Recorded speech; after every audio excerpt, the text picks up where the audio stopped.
Alright, so I've swapped the bike and I'm right now on KTM 250 Adventure.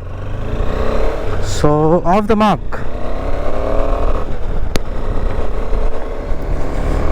So initially, my initial impression is as soon as I got onto the bike, yes, I got onto the bike just by getting onto the footrest and just the way I mount any other adventure bike.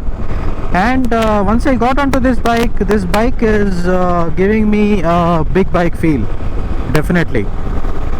And the acceleration was crisp and quite linear power delivery, I would say, at least so far.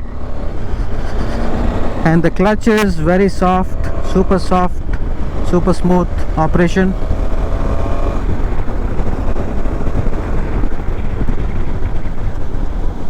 All right, suspension is slightly on the stiffer side, but I think it's going to help in terms of providing a better handling, so not necessarily a bad thing here. So yeah, bike has done about 931 kilometers and it's quite smooth. The acceleration is quite smooth and gear shifting is very precise.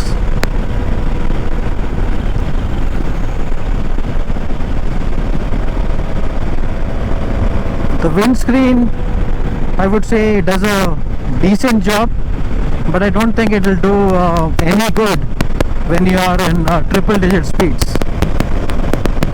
But still good to have something rather than nothing. So cruising at 95, cruising at 100, effortless and comfortable.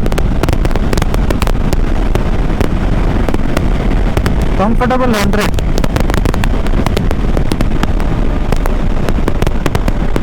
It's really got a big bike feel.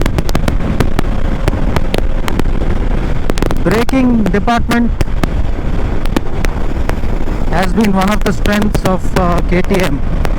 Not today, but since my first KTM days back in 2012. The braking has always been precise.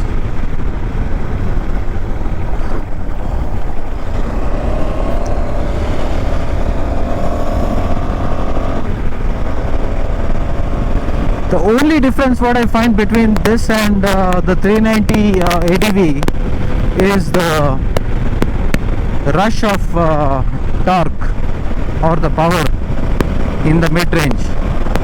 So the 390 at this point, if I would accelerate, it would just take off to 120 or 130. But this is more linear and a comfortable cruiser up to 100 and 125 as well.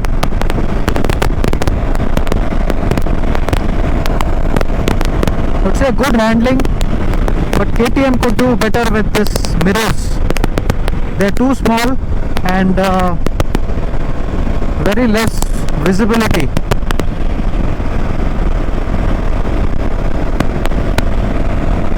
And the dashboard console is quite functional. It does show your speed, your RPM, fuel, your range, trip meters, odo, and the gear indicator.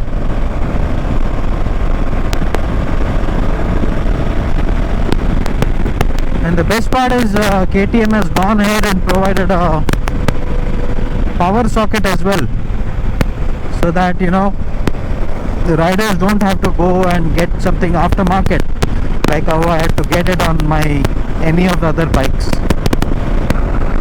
So yeah,